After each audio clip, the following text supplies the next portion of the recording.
هلو گایز، خوش اومدید به یه ویدیو از آموزش فری فایر. میریم سراغ فری فایر. با یه دنس شروع میکنیم. این قسمت استور یا همون فروشگاه، وقتی میرین توش اینجا یه هایلایت هایی هست که ما رو میبره به قسمت لاک رویال. بعد حالا قسمت دیلی اسپیشال که میتونید چیزها رو با تخفیف بگیرید، که یعنی اینجا یه ساعتی زده که یعنی وقتی تموم شد اینا میرن و یه چیزای جدید میان که بتونین بخرینش با تخفیف. بعد این قسمت فشن هم که باندل های مختلف، باندل یعنی یه ست کامل، شلوار و لباس و همه چی کامل. بعد این قسمت های پایین هم که چیزهای دیگر رو میفروشه. بعد میایم تو قسمت کالکشنز.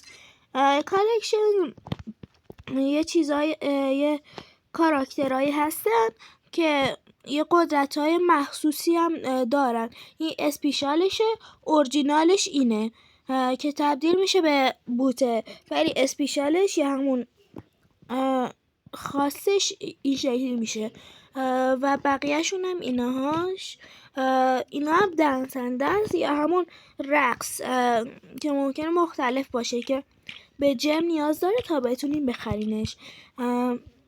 یه دنس های مختلف مثل دنس گل، دنس خنده و دنس های دیگه. وقتی میریم پایین اینجا جت پک ها هستن. جت پک ها یه نوع جت هایی هستن که وقتی داخل بتل رویال میرین اینا کنار هواپیما ظاهر میشن و شما میتونین با اینها پرواز کنین و برین سمت پایین و چیزا رو لوت کنین و بجنگید. اینا بک پک ها هستن که شکل های مختلف، مثلا بال، این لوت باکس و اینا هم ماشین های مختلف و اینا هم آواتار های مختلف هن، یا مثلا این thumbs up یا همون لایک کنین به قول خودمون، و اینا بنر هاشن. اینا هم موزیک های مختلف و خیلی باحالن که میتونین با جم اینا رو به دست بیارید. بعد اینجا هم این قسمت هم مربوط به تفنگ های که بعد جم بزنید تا بتونین اینا رو بگیرید. و اینها هم یخ هستن، شکل های مختلف. بعد میرسیم به قسمت آیتم. اینا یه چیزهایی هستن به نام توکن هایپر بوک. توکن های هایپر بوکو اگه برین بیرون اینجا یه قسمت لب زده، لب رو روش کلیک میکنین. اینجا این توکن ها مربوط به اینجا هستن، هایپر بوکا، که باید هر کتاب رو مخصوص به خودش رو چیز کنیم، باز کنیم هر کدومو و اینا به دست میان که چیزهای خیلی مختلف. مثلا این کاتانا که رنگ آبی خوشگلی هست. دوباره برمیگردیم تو بخش استور، تو قسمت ردیم یه وقتی بازی میکنی یه چیزایی مثل اینا بهتون میدن که اگه مثلا 100 تاشو جمع کنی میتونی یکی از این مکعبا رو بگیری، که یکی از مکعبا باعث میشه که بتونی اینا رو هم بگیرین. یه دونه از اینا یا یه دونه یا اینا.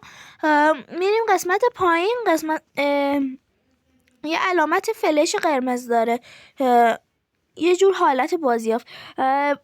با اینا میتونین ستای مختلف بگیرین، هر قسمت ست رو میتونین بگیرین. بعد میایین توی این قسمت اینا رو بازی کم بهتون میده، ولی اگه بهتون بده خوب میشه، باشون میتونین ستای مختلفی بگیرید. میایم پایین که من این ستا رو گرفتم. حالا میایم تو قسمت کرفلن توکن. این توکن ها به درد میخورن که مثلا اینا رو بگیرین، ولی خیلی سخته به دستشون بیارین. میایم توی این قسمت، این پایین هست این حالت هدیه، میتونیم به دوستانتون گیفت بفرستین. یعنی چی؟ یعنی 40 تا جم میزنین و به دوست یا کسی که میخواین اینا رو جایزه بدین. قسمت های مختلف داره، کالکشن، آیتم مختلف، دنس و کلی چیز دیگه. طول میکشه واسه تون توضیح بدم. حالا از بخش استور خارج میشیم، میایم تو قسمت لاک رویال که این بخش شانسیه و ایونت های مختلفی داره که مثلا این ایونت ها باید با جم بزنین. این مثلا یه دونه چرخوندن گردون است، این 10 تا به اضافه یکی چرخوندنه که بعد 10 تا به اضافه یکی و بعد 179 تا بزنین، اون یکی رو 19 تا. بعد ممکنه شانستون کم باشه، واسه همین بیشتر شانستون کم باشه اینا بگیریم، برای همین بیشتر از این توکن هایی که اینجا میبینیم بهتون میده. بعد توی این قسمت اکسچنج وقتی این توکن ها رو گرفتین میتونین اینا رو بذارین که اینا رو بگیرین. یا مثلا با این 30 تا میتونین یه داس بگیرین واسه خودتون. این قسمت هم که باید 2 تا رو حذف کنیم، مثلا 2 تا از این تفنگا رو انتخاب کنیم، حذفش کنیم و کانیفورم رو بزنیم. بعد بقیه‌شو باید با جم بزنیم که شانسی ممکنه اینو بهتون بده یا این یخه یا این. بعد ببخشید بعد میایم تو این قسمت که مشته، دوباره بعد 2 تا رو حذف کنیم. این هم گان های مختلف میده که گان لجن های مختلفیه که میتونیم بگیریم. این گان ها لولی ها، یعنی باید لولشون رو چیز کنیم. لول 1ش اینجوری، لول 7ش اینجوری. اینکه یه توکن های مخصوص به خودشو داره که بازی همیشه بهتون میده. مثلا این توکنه. بعد که بعد یه 2 تا را نمیدونم 1 یا 2 تا رو بعد حذف کنین تا بتونین اینا رو با جم شانسی بگیرین.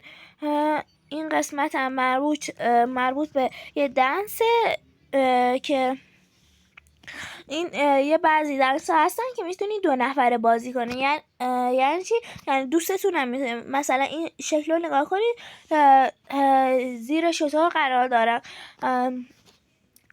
که اگه 123 تا بزنید گردونه بزنید ممکنه از این یکی از اینا رو بهتون بده که زده مکس 1. چیزهای مختلفی هم، دنس‌های مثلا لایک، اینا خیلی چیزهای مختلفی داره. بعد این قسمت های پایین هم همینجوریه. این کوباکتر یه تیکت هایی بهتون میده که وقتی این تیکت ها رو به دست آوردین شانستون بگه از اینا یا اینا بهتون بده که خیلی خوب میشه اگه از اینا بگیرین که باش میتونین تو قسمت اکسچنج بیاین و چیزهای مختلفی بگیریم. از جمله این ست های مختلف میایم تو قسمت لاک رویال. این هم همون جوری که قبلا بهتون گفتم ولی این چیزاش بیشتره. یعنی جم بزنی یه چیز خالی پالی بهتون تحویل نمیده، یه چیزی به در نخور بهتون نمیده، ست میده. فقط مثلا این 3 روز که استفاده کردین تموم میشه. این قسمت هم گلد رایالی که باید با سکه اینا رو بزنین و بگیرین که 250 تا که زدین مثلا اینجا این سته رو بهتون میده، این ست دختره که چیزهای خیلی مختلفی داره. حالا از این بخش خارج میشیم، میریم تو قسمت بویا پس. هر بار که بازی میکنین لولاشو شارژ میکنه و لولاش میره بالا. لولش که رفت بالا میتونین آیتم های مختلف مثل این کلاه رو بگیرید. بعد بیان توی این قسمت پرمیومش رو باید با جم بزنین که بگیرین. این قسمت باید آنلاکش کنین که 73% آف خورده تا بتونین بگیرین اینو. بعد از این قسمت هم خارج میشیم. ای ببخشید. میای تو قسمت میسیونز. یعنی باید یه کارهایی انجام بدین تا بتونین اینا رو بگیرین. همین توکنایی که بهتون گفتن، حتی این تفنگه رو بگیرین خیلی خوب میشه. بعد تو این قسمت ویکلی هم که برین دوباره همین جوریه که وقتی اینا رو بگیرین همون بویا پسی که بهتون گفتم شارژ میشه و میره لول های بالاتر. میاییم تو قسمت ایونتس. چیزهای مختلفی به ما میده. مثلا اینجا هم میگه که مثلا این چیز اومده، این قسمت تو لاک رویال اومده که بتونیم بگیریمش. بعد میریم پایین تر. بعد اینجا زده مثلا مور پرپل دایموند. یعنی چی؟ یعنی بعد مثلا گفته 3 تا رنگ بازی کن، 3 نفر رو بکش. این کارا رو که انجام بدین از این الماس بنفشا بهتون میده که مثلا میتونین برین ببخشید اینجا توی قسمت لاک رویال اینجا که زده ردیم یا پرپل دایموند، اینجا رو بزنین مثلا یه چیزی بگیرین. اینجوری این صفحه میاد و بتونین بگیرین. مثلا به من یه کفش داد. میایم پایین تر چیزهای مختلف دیگه ای گفته، مثلا با دوستان بازی کنین، چیزهای مختلف. این قسمت هم کارت کاستومه که هر روز بهتون یه 6 ساعته نامحدود میده که 6 ساعت میتونین نامحدود با دوستانتون بازی کنین. اینم قسمت همون الماس بنفشاست که باید جمع کنین که من جمع کردم و تونستم بزنم و این ست خفن رو بگیرم. حالا میایم تو قسمت والت. اینجا میتونین ستایی که دارین رو بپوشین. مثلا این ست ناراتو رو بپوشین. از کجا بفهمین کدوم مال زنون است کدوم مال مردون است؟ اینجا که این قسمتی که صورتیه یعنی زنون است، این قسمتش که آبیه یعنی مردون است. یعنی چجوری بگم، 2 تا جنسیت میتونن استفاده کنن، ولی مثلا این فقط زنون است، فقط دخترها میتونه استفاده کنن. میایم تو قسمت کالکشنز که اینجا هم بکپک و مثلا همین جت پک و اینا مختلفه که میتونی انتخاب کنین و بزنینشون. اینجا هم که دنس، مثلا دنس این و دنس های مختلف. این دنس تبدیله که بعد یه دنس مخصوصه که میتونین به یه شکل دیگه تبدیل بشین که البته من ندارمش، ببخشید. اینجا هم اون بخش مربوط به اسکیل‌های خاص، قدرت‌های خاص که مثلا دویدنش اینجوری میشه، دویدنش اینجوری میشه و خیلی چیزهای دیگه. اینجا هم مربوط به پریدنش، چیزاش و غیره. اینجا هم مربوط به ماشیناست که مثلا ماشین مختلفه تو میده که من این ماشین بلولاک رو دارم، موتور بلولاک رو دارم. و این قسمت های پایین هم که همین جور. میریم تو قسمت پروفایل. اینجا میتونی آواتار و بنر مختلف. این بنر اگه نمیدونستید. و اینجا هم یه اچیون پینه که هرچی بیشتر داشته باشید، چجوری بگم، سطحتون بالاتر باشه اینا رو بهتون میده. من اینو فکر کنم از قسمت کرفلن گرفتمش، فکر کنم آره. اینجا هم که میبینید چند تا توکن، مثلا توکن الماس بنفش دارین و از اینجا میفهمین و میرین میزنین میگیرین. که اینم رنگ توکنه که وقتی 1000 تاشو داشته باشید میتونین چیزهای مختلف بخرید. این دیسیزنه یه ذره گرونه چیزاش، ولی توی این قسمت پست سیزن میتونید چیزهای مختلف بگیرین که یکی شانسی بهتون میده و اصلا هم زماندار نیست، یعنی یه چیز کامل بهتونه و این توکناشه که فکر کنم میتونین دوباره بزنین. بعد میاین تو قسمت وپن یا همون تفنگ ها. اسکین تفنگ خودتون انتخاب میکنین که بپوشینش، که مثلا من این خوشگلو دارم. این مثلا اینجا هم دوستم درخواست داده که بیام باش گیم پلی بدم. من فعلا ردی نمی کنم. اینجا هم تو قسمت کاراکتر میتونی کاراکترهای مختلف عوض کنین که بعد مثلا اینجا که سیاه‌تره اینجا باید بخرین با این سکه ها یا با جم. به نظرم با سکه ها بهتره چون که جم الکی مصرف میشه، جم باید پول بدین تا بتونین بگیرینش. با این قسمت پت ها بعد میایم تو این قسمت زده F. اینجا اچیومنت ها یعنی کارهایی که انجام بدین بهتون یه چیزی میده، مثلا 6 years old، مثلا 6 سال تو فری فایر باشین اینا رو بهتون میده که خیلی خوبه. وقتی حریفا میبیننتون یه جوری یه ذره ترس ازتون دارن و غیره که همه رو توضیح دادم فکر کنم. این قسمت هم ریرکاته، این پرچمه که میتونین دوستاتون رو دعوت کنین که بیان بازی کنن.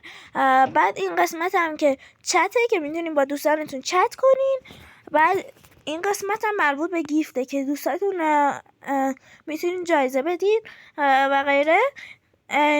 اینجا هم ردیه که مثلا با دوستاتون بازی میکنین، پرچم دست دوستاتونه بعد ردی کنین تا اون بتونه بازی رو بزنه و بازی کنین و خودتون اگه تنها باشین استارت رو میزنین تا بازی کنین. اینجا هم بخش های مختلف انتخاب میکنین که بازی کنین، مثلا CS رنگ یا همون مولتی رنگدار خودمون. اینجا هم بتل رنگ، لون ولف، میتونین 2 نفره، 3 نفره یا دوئلی بازی کنین. کلش اسکواد، بتل رویال. اینجا هم مربوط به کرفلنده این دوتا.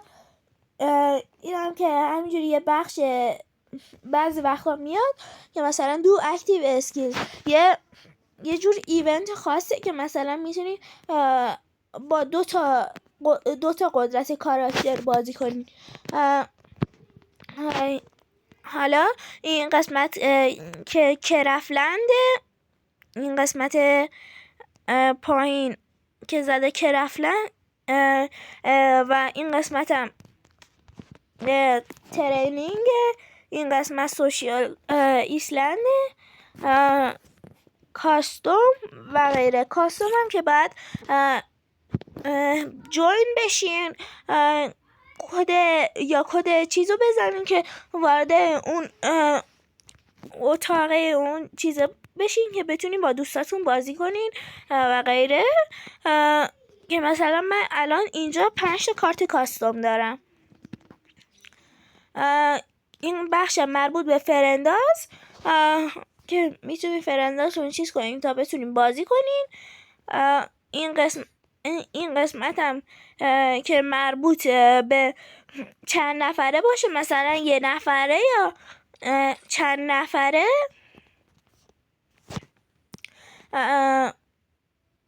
مثلا من میام تو این بخش کلش اسکواد اینو اسکوادی میکنم. بخش های دیگه هم چند نفره میشه.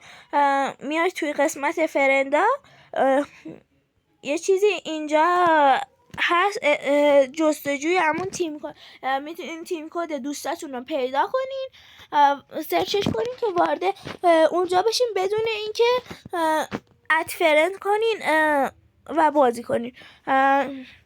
این بخشم مربوط به لیدر برده، یعنی دوستات برترین دوستاتون کدومه، که من برترین دوستام میلفیه. اینا هم یادم رفته، بعدم اگه شد یه فیلم هم میسازم اینم توضیح میدم. بعد این قسمت ها هم که بهتون گفتم، این قسمت کرفلن این پایین، حالا اگه میبینینش اینجا بعد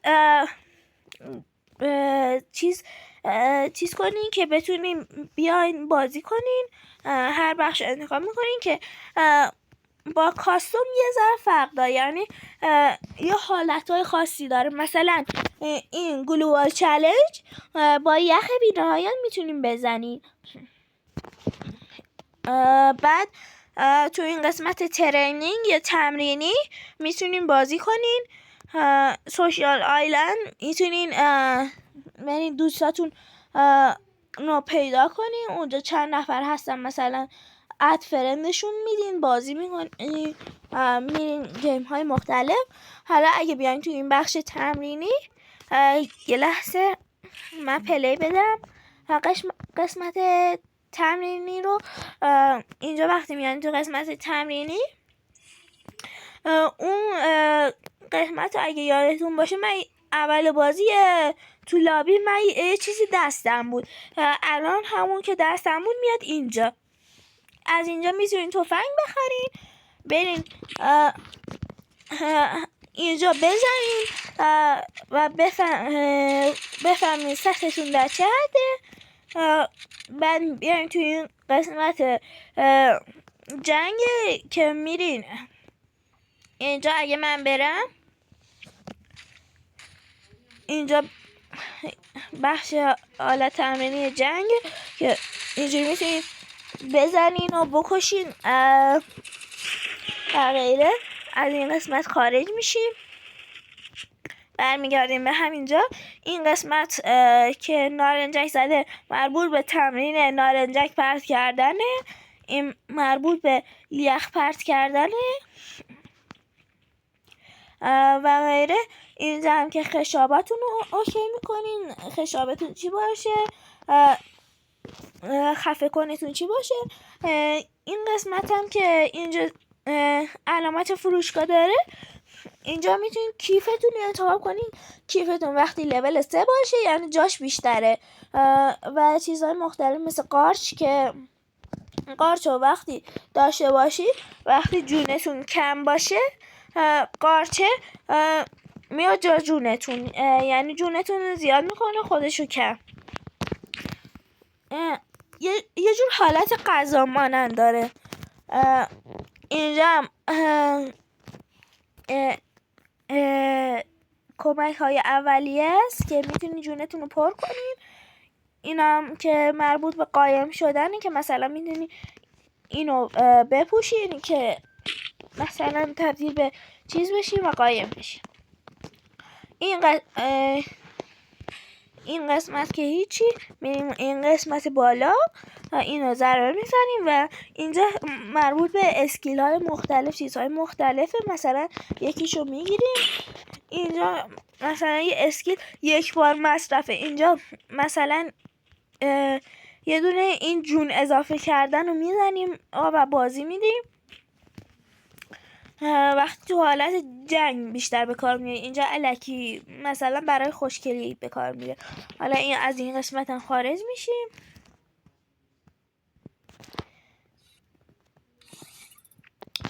بعد این قسمت ها رو هم بهتون گفتم و بعد واسهتون یه بار پلی میدم خوب که یاد بگیرین چجوری بیشتر هدشات بزنین. تو این قسمت های رنگ هر قسمت هدشات خوردنش متفاوته.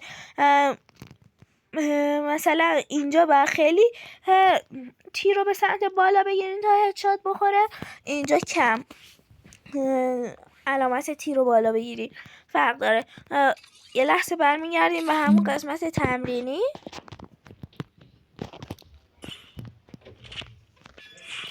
تو قسمت تمرینی میخوام مثلا کار با اسنایپ رو بهتون یاد بدم.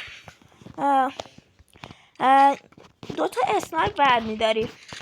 برای تون اسنایپ زدن یه لحظه من خشاباشو اوکی کنم. 2 تا میگیرم. وقتی میخوایم اسنایپ تون بزنین باید وقتی یکی که میزنین اون یکی رو عوض کنین که سریع بزنه. اینجوری تفنگتون رو عوض کنین. وقتی که زدین سریع تفنگتون رو عوض کنین که حالت یوتیوبرها رو داشته باشی که سریع تفنگشون رو عوض میکردن.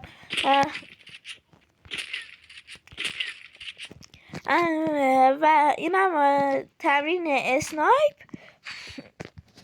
میرون بخش دیزرت برمیداریم. اینجوری بعد این علامت تی رو بکشیم به سمت بالا تا هی هدشات بخوره. وقتی میخوام با دیزرت هدشات بزنین سعی کنین بیشتر رو کلش باشه که هدشات بزنین. مثلا هرچی به سمت سینه‌اش میکشم میزنم بالا نمیشه. بعد اینجوری بکشیم بالا بزنین رو کلش.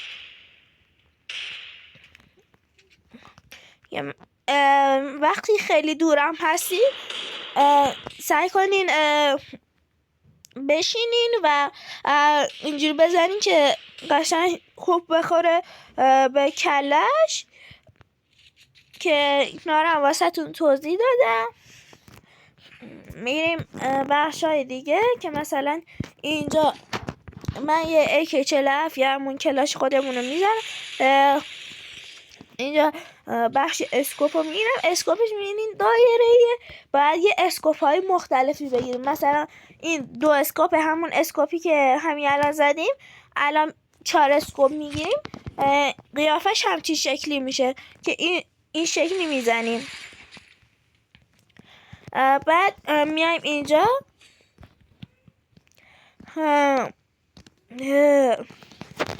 یه جور الان اینو زدیم. این یه جور دوربین حرارتی مانند داره ولی همین 4 اسکوپی که همین الان زدیم چجوری بگم واسه این اگه اینو بگیریم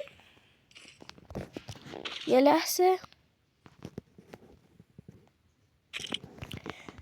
خب الان من اینو انداختم. اینو بگیریم اینجوری میشه. یه جور حالت دوربین حرارتی میشه و خیلی باحال میتونیم بازی کنین. و این قسمت هم که اینم وودپکره. یکم شبیه دیزرته فقط با این تفاوت که این 12 تا تیر داره اون کلته و چیزای دیگه که اینم باید اینجوری بکشیم بالا.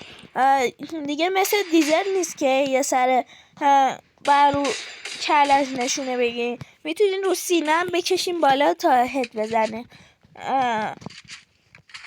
توضیح دادم این قسمت رو. بعد شاتگان هم یه لحظه یه شاتگان انتخاب کنم و شاتگان هایی که روش زده X یعنی 3 تا تیر میتونه بزنه و اسنایپ هایی که وای دارن یه جور بهتر چیز میزنن. چجوری بگم کلا اسنایپ های وای از اسنایپ های خالی بهترن. خب ایکس رو که گرفتیم هیچ فرقی با شاتگان عادی نداره. فقط 3 تا تیر داره. اینجوری میزنیم میکشیم سعی میکنیم بکشیم بالا تا هد بخوره. من الان اینجا میگیرم نمیشه. این قسمت پایین بدنش نمیشه. بعد این رو سینه‌اش بگیریم و بکشیم به بالا و بیشتر سعی کنیم سمت کلش بگیریم که اینجوری هد بخوره. بقیه قسمت هم که آسونه و این قسمت هم مثلا این داسه من الان این یه لحظه چرا کار پینگم هم یه ذره ضعیفه واسه همین.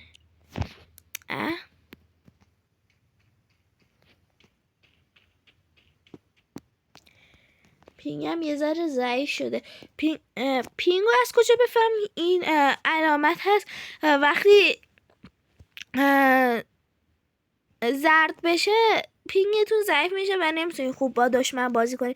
قرمز بشه که اصلا نمیتونین بازی کنین، اصلا یه جا ثابت وای میسین، هرچی هم خودتون تکون فکر میکنین تکون خوردین تکون نمیخورین. و منتظر بمونید تا سفید شه. برای قوی کردن پینگ مثل من الان قرمز شد، میایم این قسمت بالا اینترنت اونو یه لحظه روشن میکنیم بعد خاموش میکنیم و میبینیم که پینگ قوی شد. بعد میام الان من یه داستان میدارم. دوباره پینگم ضعیف شد.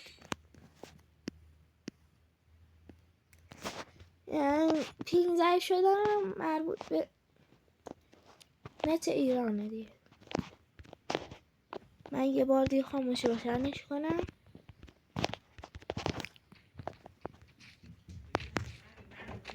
الان پینگم ضعیفه و الان میبینید که الان هیچ کار نمیکنه و منتظر بمونیم تا پینگتون قوی بشه و بتونیم بازی کنیم.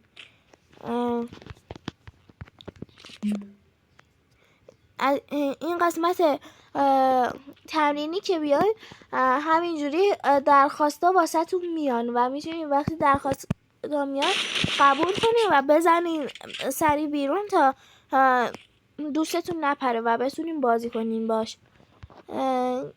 که الان اگه واسه من باز میشد الان واسه تون توضیح میدم. الان یه لحظه قطع میکنم تا ببینم پینگم قوی میشه یا نه. خب من پینگم رو دوباره چیز کردم، درستش کردم. حالا میایم از این بخش داست رو ور میداریم و داست رو ورداشتیم. وقتی میخوایم با این هد بزنین سعی کنین فقط رو کلش نشونه بگیرین و بزنین، اینجوری نیست که بکشین بالا. کاتانا رو وقتی میخوای هد بزنین دوباره همینجوری بعد دوباره رو کلش نشونه بگیرین، اینجوری رو کلش نشونه میگیرین و هد میخوره. که کلا این بخش بعد فقط رو هدش نشونه بگیرین تا چیز بخوره. که حالا من واسه این یه اسکین خوشگل دارم.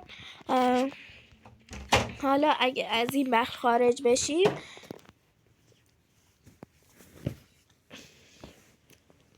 اینجا وقتی رو خودمون بزنیم میتونیم دنس بزنیم، دنس های مختلف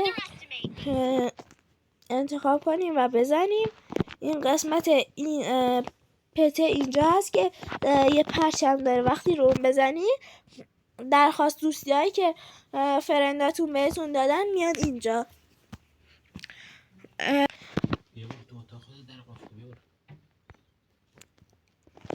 یه لحظه من پینگم ضعیف شد.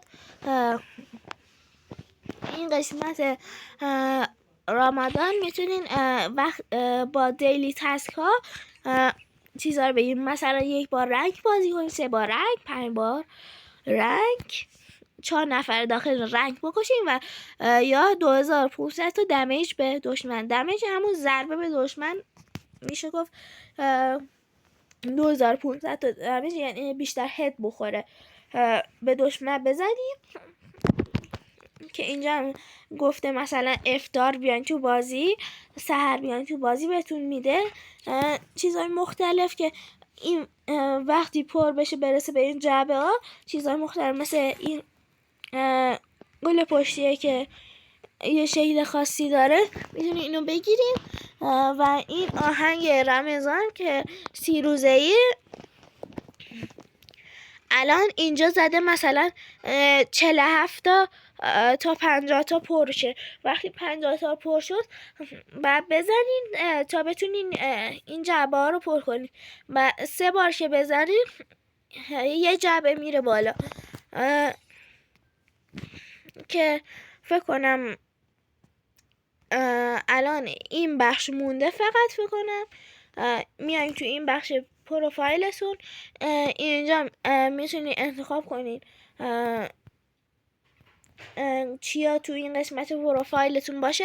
از این علامت مداد این پایین میتونید انتخاب کنید که من ست کبرامو انتخاب کردم تو این بخش باشه.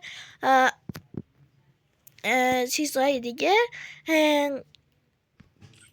اسمتون که بعد 390 تا بدین تا اسمتون رو عوض کنین. همون اول بازی که اسمتون رو انتخاب کردین دیگه نمیتونه عوضش کنین. بعد 390 تا بدین که گفتم. اینجا زبان رو تغییر بدین، جنسیت، رنگتون بتل رو نشون بده یا رنگ چیزون رو نشون بده. و این بخش های دیگه اینجا میان تو قسمت گلوری تایتل. اینجا این قسمت لیدربورد که ضربه بزنید این منطقه وقتی انتخاب کنیم، من منطقه مصر رو انتخاب کردم و بهترین ها تو منطقه مصر رو واسه من نشون میده. مثلا این پسره چیزهای دیگه پروفایل وقتی میرین پایین تر میتونین ببینین که بزنین رو پروفایلشون. میتونین به این قسمت پروفایل رو بزنین و برین تو پروفایلشون چیزاشو ببینین. من الان رفتم تو این پروفایل، تو این قسمت جستجوی پیرنه چیز میبینیم، پیرناشو نگاه میکنیم مثلا چی پوشیده، چیاشو دانلود نداریم دانلودش میکنیم. مثلا من الان اینو دانلود ندارم.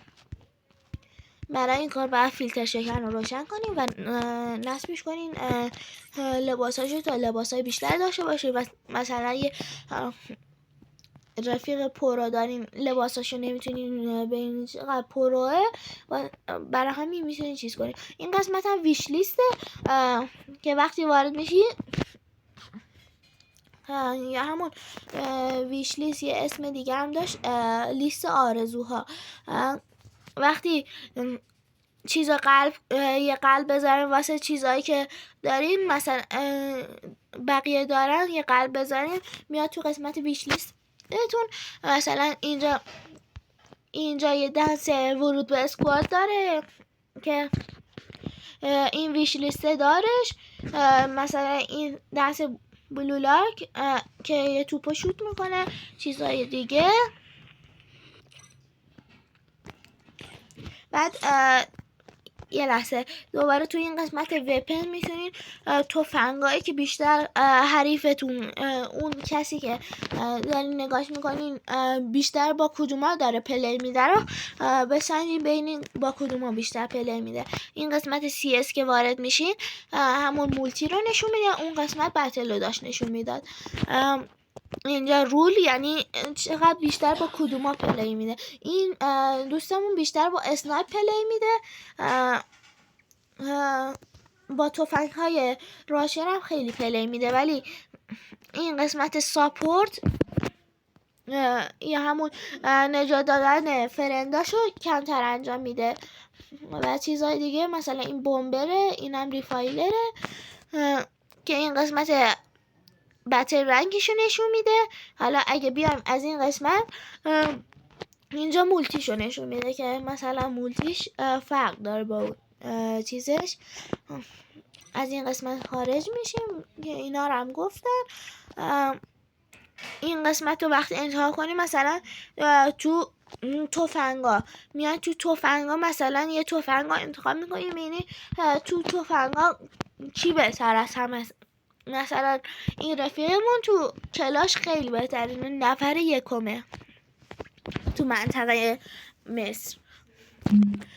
چیزهای دیگه. الان مثلا فعلا من درخواست داد میتونم این علامت این پایین رو بزنم تا درخواستشو برای 5 دقیقه قطع کنم. اون زردم که درخواستشو قبول کنم، اون سفیدم درخواستشو رد کنم و اون بالام علامت ضرب درم، یعنی درخواستش بدم بره فعلا، که اگه اون 5 دقیقه رو نزنم دوباره میتونه بهم درخواست بده. اینجا قسمت های مختلف، مثلا تو کی بهترینه، تو اینا کی بهترینه، تو رنگ و اینا. بعد از گلوری تایتل که اومدیم بیرون میان تو قسمت بتل کارت که یه بتل کارت داریم که نشون یه چیزایی سه تا چیز رو نشون بده که من این سه تا رو الیمیشنز یا همون تعداد نفراتی که کشتم، تعداد چیزایی که بردم و چیزای مختلف که سه تاشون رو حد اکثر سه تاشون رو باید انتخاب کنی، بیشتر از سه تا نمیشه. مثلا این شکلی مال من حالت ناراتو مانند داره، باید چجوری انتخابش کنین؟ بیاین تو این قسمت والت، این قسمت که اومد میایم پایین تو قسمت پروفایل، میایم این قسمت آخر، اینجا میتونین چیز ناراتو رو انتخاب کنین یا مثلا حالت عادی باشه که من ناراتو رو انتخاب کردم. بعدم این قسمت بالا که ستینگه، میرین تو قسمت ستینگ میتونین تنظیماتتون رو عوض کنین که این تنظیمات منه. اگه میخواین ببینین که تنظیمات من یکی از بهترین تنظیمات هاست که اینجوریه، این اینفورمیشنه که اینجوریه. این سنسیویتی یکی از اصلی ترین چیزا تو بازیه. اگه این سنسیویتی رو تنظیم کنی، خوب تنظیمش کنی، بیشتر میتونی هدشات بزنی. مثلا قفل نمیکنه تو در و دیوار مثلا بیشتر بزنی، که من سنسیویتیم ایناست. میام تو قسمت آتوپیکا، چی شد؟ یه لحظه. تو قسمت آتوپیکا اینجا این قسمت پایین زده آتو پیکاپ اسپید، که اگه رو دیفالت بذاری سرعت برداشتن آیتم هایی که رو زمینه خیلی کنده. مثلا یه دشمن اومد سمتت میخواد تفنگو سریع از رو زمین ورداری، نمیشه، بعد بذاری رو فست تا سریع ورش داری و چیز کنی. که من اینا رو هم اینجوری گذاشتم. ویبریشن هم که ویبرس که مربوط به هر چیز، مثلا گانشات، اینا رو همه رو آف کنیم. یه چیزای بدن نخوری که حواستون از بازی پرت میکنه. اینجا مربوط به گرافیکشه که میتونید گرافیکش رو تنظیم کنید. اینو حتما بزنید رو برایت که خوب بتونید بازی کنید. ساوند یا همون صداها که وقتی میخوای خیلی دیگه سر صدا نباشه تو بازی، به نظر اینجوری کنی که زیاد سر صدا نباشه. اینجا قسمت رکوردینگ یا ضبط کردن فیلم، گرافیک فیلم و چیزهای مختلف میتونید تنظیمش کنید که دیگه با برنامه خاصی نخواهید دیگه فیلم رو رکورد کنید. تو همین خود فری فایر چیزها رو رکورد کنی. این قسمت هم نوتیفیکیشنه که همه رو روشن بذارید. این هم اکانت، من اکانتم اینه.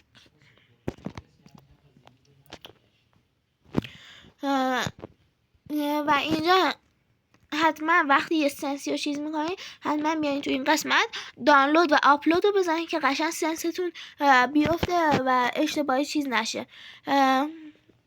که اینجا هم گفتم حتما اپتیمیزیشن رو آن کنین که پینگتون خوب بیفته، نره بالا، اعصابتون خورد. اینجا میتونید از اکانتتون خارج شین. میان توی قسمت کاستومر سرویس میدونید سرویس های یه سرویس هایی هست برای انتخابشون کنید. تو قسمت این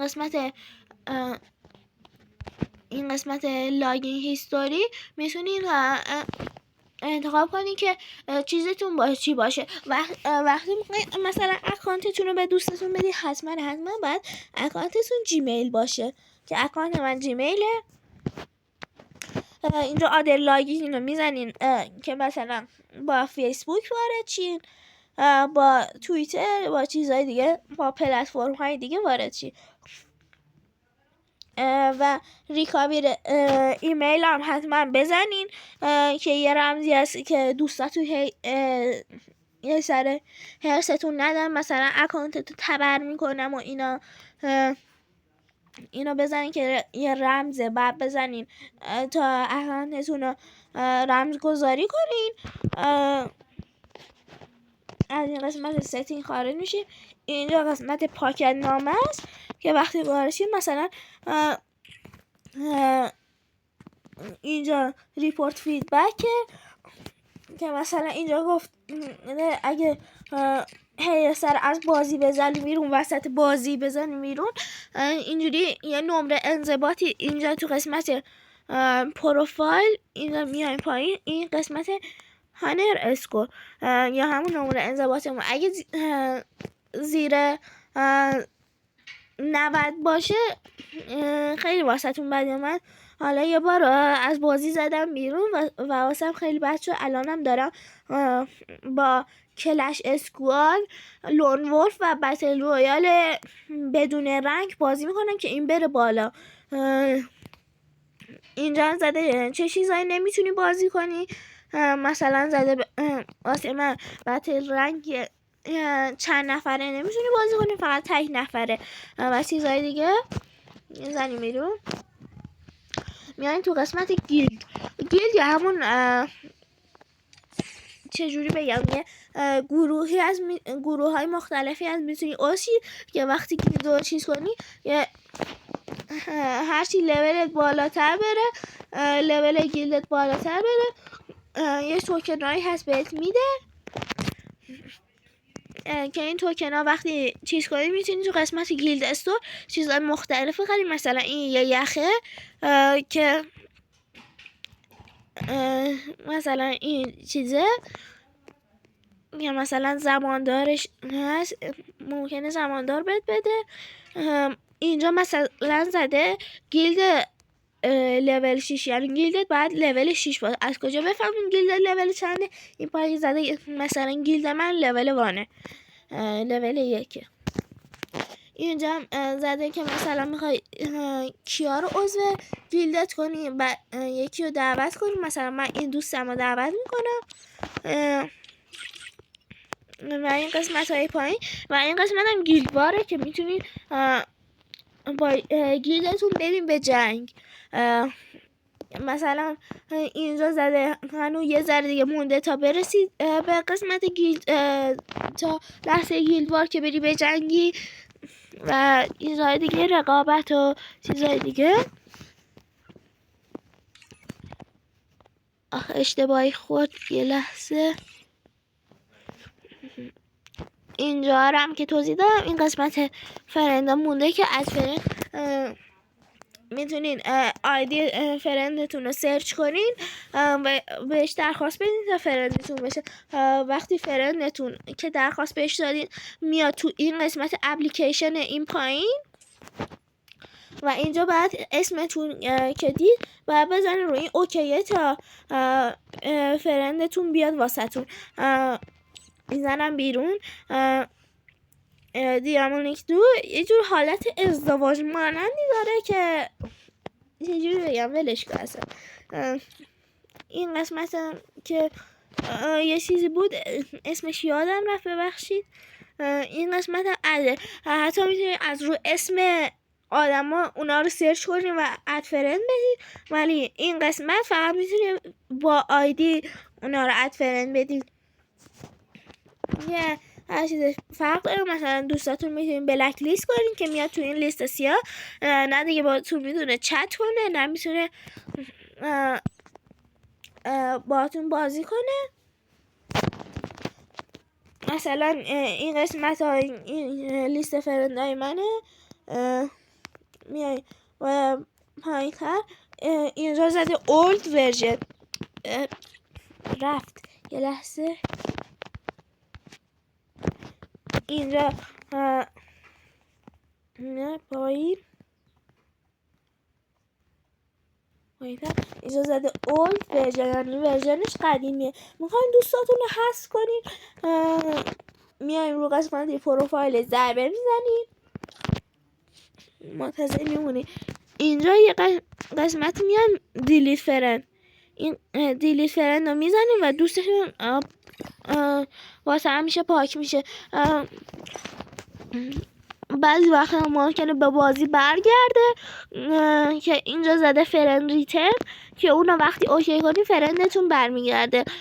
ولی به نظرم دوستای خوب اگه خوب باشه رو برگردونین، زیاد دوستای نوبی با خودتون جمع نکنیم.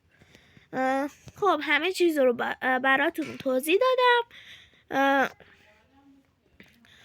تا یه ویدیو دیگه، خدا نگهدار.